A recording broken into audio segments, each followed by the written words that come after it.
So I decided that I would show what happens with the sun, and I think it may solve some interesting problems. I'll show that in this video. And I just want to revisit something before we do that, and that is the fact that there is a lot of water in our atmosphere. I went to a few websites. I just did a Google how much water is in the atmosphere, and this is the USGS website, usgs.gov, Science for a Changing World.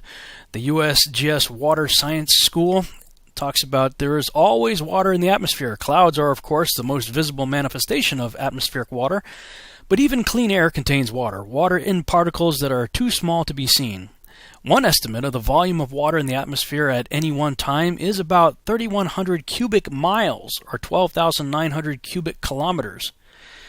And it goes on to say that if all the water that's in the atmosphere were to rain down at once, it would cover the globe to a depth of about 1 inch. And this is confirmed on a number of websites, but I'll just show you one more just for the sake of argument here. This is the Y Files, the science behind the news. They have an article, How Much Water is in the Atmosphere. It says, at any moment, the atmosphere contains an astounding 37.5 million billion gallons of water in the invisible vapor phase. This is enough water to cover the entire Earth, land and ocean, with 1 inch of rain. And, of course, goes on to talk about that as well. So, yeah, there's a lot of water in the atmosphere. I think we all kind of just know that, but I don't think we've ever really thought about what that means. And so I was thinking about that in the previous video, and so I'm going to go ahead and play just sort of some highlights from that previous video to set the stage for what I think is going on with the sun and the moon also. Here we go. But I'm thinking if the atmosphere, especially over water, is made up of zillions and zillions of tiny convex drops of water, then collectively, perhaps they all combine to make one big convex lens, in which case it would act like a magnifying glass. Okay, so with that in mind, let's look up some websites dealing with the refraction of light. You might see a graphic, something like this, showing light bending downward, just like the weatherman guy said.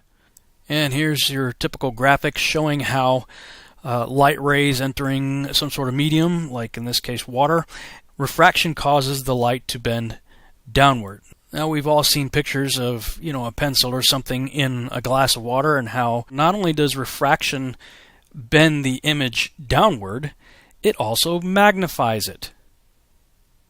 I'm going to say that again. Water causes refraction, bending the image downward, and magnifies it. The science is the same of that of a lens. Here's a simple example. So if you're looking at Chicago here, just maybe now you can just see the top of the Sears Tower, and if our simulated temperature inversion moves into place, hopefully now you can see pretty much all of Chicago, see all the lower buildings, including what's at ground level. So the atmosphere really is acting like a lens.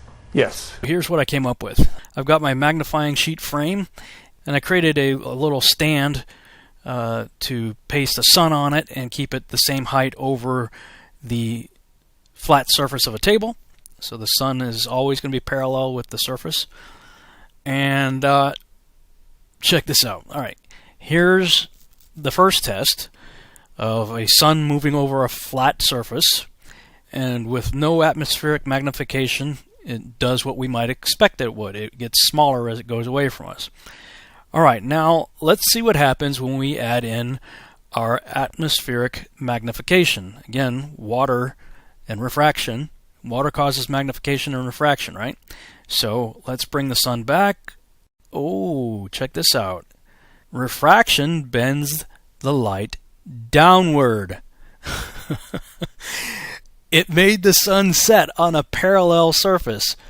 As it was moving parallel, the same height, the whole way over a flat surface, the refraction caused the sun to set.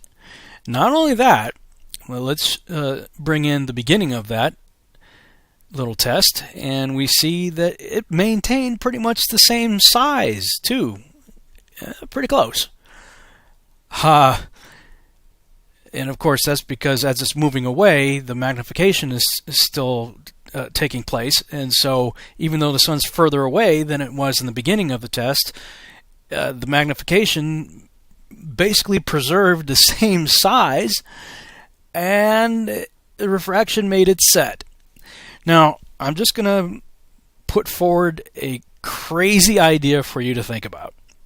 And that is, if Rob Skiba could figure this out, I'm just going to go out on a limb here.